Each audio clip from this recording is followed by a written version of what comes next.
What is up, guys? Welcome back to HLP Products, Half-Land Performance. You can find us obviously here on YouTube or IG. Both are Half-Land Performance. Customer service, engine quotes, cylinder head, port and polish, all that good shit. Contact at HondaJSeriesEngine.com, which is obviously our email. What I wanted to address with you guys today, we've had a few questions about this, but it's how much tension should be on the timing belt when you are using an HLP or equivalent manual timing belt tensioner. So this is our Billet 6061 timing belt tensioner, our manual timing belt tensioner. You can see we have the neochrome, if it will focus, our neochrome titanium hardware, which is an option that you guys can add on. But let me show you what I wanted to show you guys today. I was gonna get the GoPro out, guys. It needed a charge, and then I'm just like, dude, I'll just freaking do it from my phone. So let me get set up here, and I'll show you guys how we like to set it up here. All right, so I got everything set up here, guys. First off, I'm gonna show you basically step by step. First thing you're gonna do is you're gonna wanna crack these locking nuts. So there's a locking nut on this forward side, which would be the belt side, and then the back side.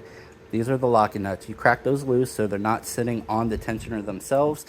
With this front locking nut, I like to back it out all the way till it's to the tip of the bolt that goes through the manual timing belt tensioner. And then I'll do the same thing on this one. I'll back it all the way out until it's to the bolt head.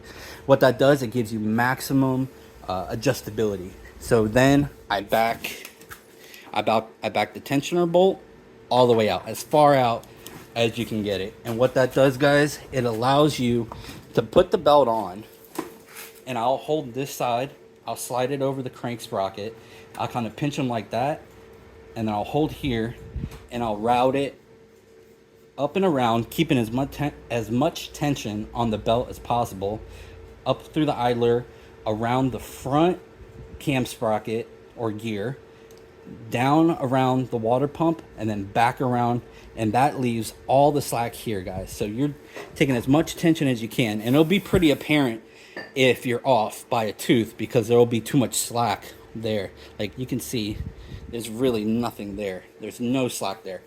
So like I said, guys, what that allows you to do is then you could slide the belt on and off. I already have this tightened down a little bit, so there is good tension there.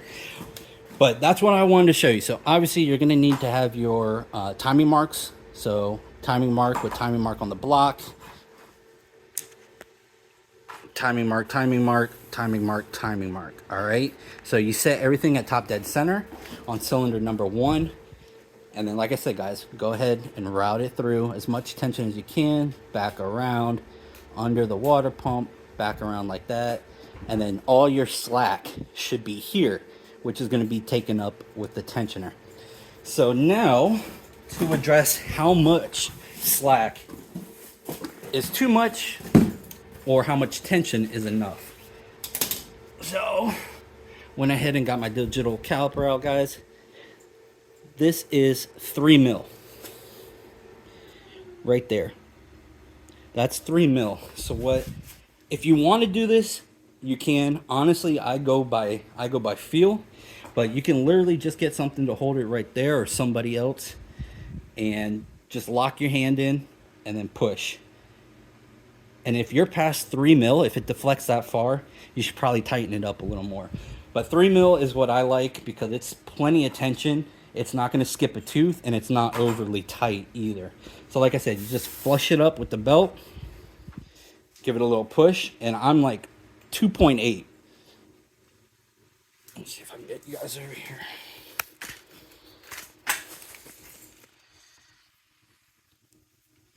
So, put it on the belt. Shit.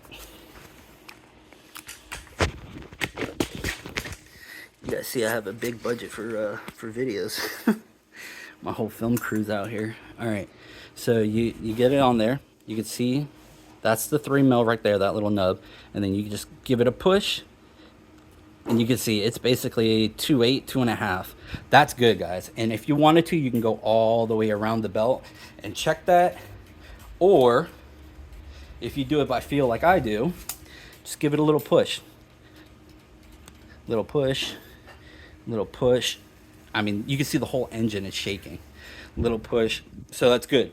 The secondary check that you can also do if you're going by feel and you don't have a digital caliper is rotating it like this.